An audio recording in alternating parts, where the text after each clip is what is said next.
good afternoon, Mason Comets. My name is Mr. Schur. For those that don't know me, I teach math here at the high school. I'm also a member of the culture team here in the building.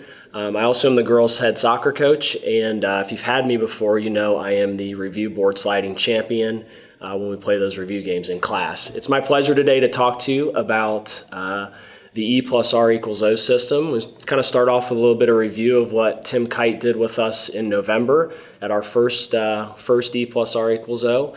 We talked about E's as the events, R is your response, and O is the outcome. And the two things we really wanted you to take away from that were you don't control the events in your life, but you do control how you respond. And your response will dictate the outcome that you get. And so today what we want to talk about is some of the disciplines inside of the R factor system, and I get to talk with you about R1 today. It's called press pause. And the pause is one of 6 things that we're going to give you. I want you to kind of think of them as tools that you have in a toolbox. We don't think all of the tools are going to work for everyone, but we're hopeful that a couple of the tools will speak to you, and I'm hopeful that what I present today on press pause is something that talks to you and something you feel like you can apply. So what is press pause and what is the purpose of the pause? First, the purpose of pressing pause is to get out of autopilot and get away from your impulse behaviors. The best way I heard pause described in all of my trainings was you want to gain clarity on the situation that you're in. It gives you an opportunity to focus on what matters in the situation and find the most discipline-driven response that you can get. Here's what I want you to think about when you think of press pause, and this spoke to me as I've kind of worked through the training. It's 3 questions. It's what E do I have, what O do I want, and what R do I need? Meaning, what's the event that's in front of me? Based on that event, what's the outcome that I want? And then what's that R that I can come up with that helps me find the most discipline-driven response? And pause is a discipline that you can put before you make that R, and that's what we're here to talk about to you today. Now, pause isn't necessarily a time thing. It can be involved in a heated conversation and you just need to take 2 or 3 seconds and step away and think. That's a version of pause. Don't think of it like when you were a small child and you threw a toy at the TV and mommy and daddy put you in a timeout in the corner. That's not necessarily what pause is. It can be an action. It can be something in your head that you think about that resets your brain and puts you in a good place. So I have kind of 2 examples I'll share that I use that I think fit with press pause. The first is just simply music. After a long day at work, when I'm going home, sometimes music can really reset my brain and put me in a good place. Or I show up and I walk in the door, I'm exhausted from the night before, and I know I've got students that I need to serve that day. I'll turn on the Spotify 80s playlist, fire up a little Wham, maybe some Michael Jackson, some Journey. If you don't know who those are, by the way, you're really not cultured, so find some time to listen to that on your playlist. But those really put my mind in a better place and help me generate energy. So that's a version of pause that I have. I call it when I know I don't have it that day. I use those playlists to go ahead and do that. The other trick is kind of in a situation.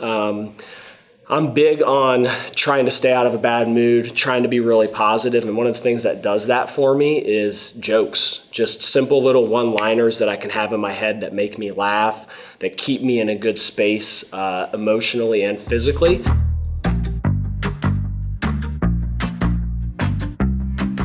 What do you call a bear without any teeth? A gummy bear. Oh, good answer. What do mermaids wash their fins with? I don't know. Tide. Good one. How do you make a tissue dance? You put a little boogie in it. Can't laugh if you know the punchline. Your turn. What washes up on tiny beaches?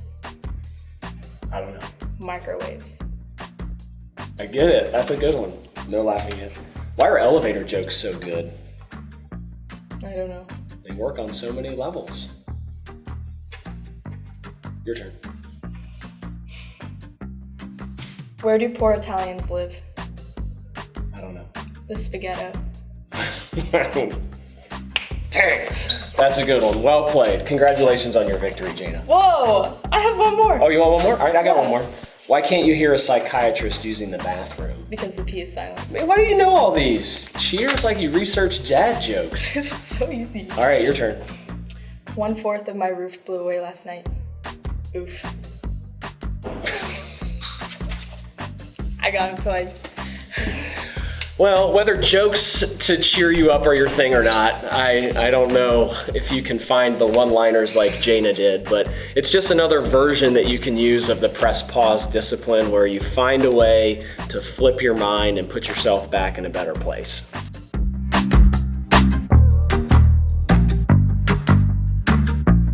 As we break the equation down, E plus R equals O, there are 3 pause points that we want to talk to you about. There is a pause before the E, which is called a proactive pause.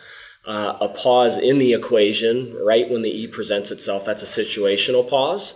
And then a pause after the O, after the outcome, called a reflective pause. And I just kind of want to talk briefly about each one and give you some ideas that you can use for each of those pauses.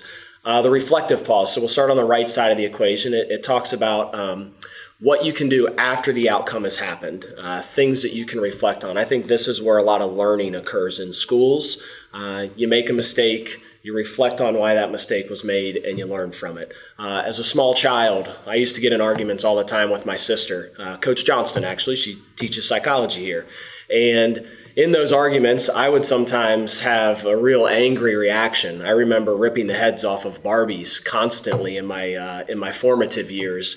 And as a reflective pause now, as a 41-year-old man, I realized that 12-year-old me assassinating Barbies was probably not a great way to react to that adversity. So that's an extreme example of a reflective pause. Please don't go home and damage dolls that your younger siblings have. But as you get into situations where you can reflect on what went wrong and what went right, I'd encourage you to use that reflective pause as an idea for yourself. The other one is a situational pause, which is the one that happens right inside the event. I'll be honest, I'm pretty bad at this one. I get a little emotional. I tend to overreact in the situation at times, and I'm working on some things where I can step back inside of the event and really take just a 2 to 3 second pause, collect my thoughts, and find a way to find a better response, a more discipline-driven response inside of those events that happen in life. So situational pause, sometimes silence is a great situational pause. Other times you may have to respond in that moment, but I'd encourage you inside of that situation to try to collect and gather your thoughts before you really jump into something. And then the last one's the proactive pause. So that's on the far left of the equation. It's the one that happens before the event. I think this one is the most useful one for teenagers.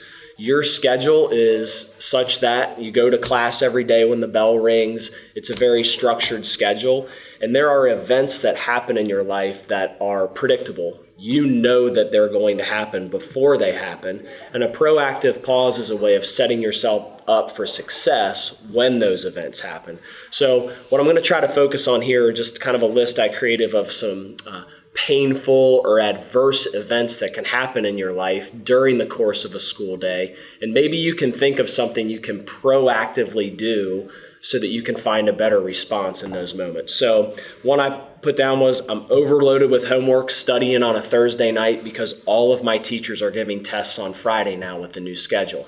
So a lot of students kind of in that moment will just get angry, go home, maybe not even do anything to study because they're so upset about it. Can you find a proactive pause that helps you organize yourself and deal with that? Maybe I did bad on a test first bell and my day is completely ruined.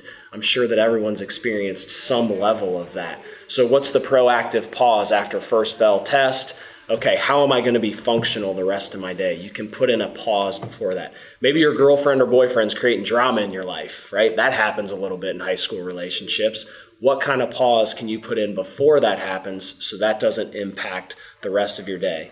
Other things like you have a bad rehearsal or a bad practice, or my parents are all over my case again about the time I'm spending doing TikToks rather than finding time to study for my tests, those kind of things. So find ways to insert into your life these proactive pauses for the predictable events that you know are going to happen in your life. That would be the one big takeaway I'd have from this. How can you create pauses before predictable events happen? So kind of in summary, R1 is press pause. We use pause to gain clarity on the situation and get out of default and get away from impulse. The three questions you can ask yourself are: what event do I have? What outcome do I want? And what response can I generate, or what response do I need? And all of this is designed to help you make a more discipline-driven decision when you create your R.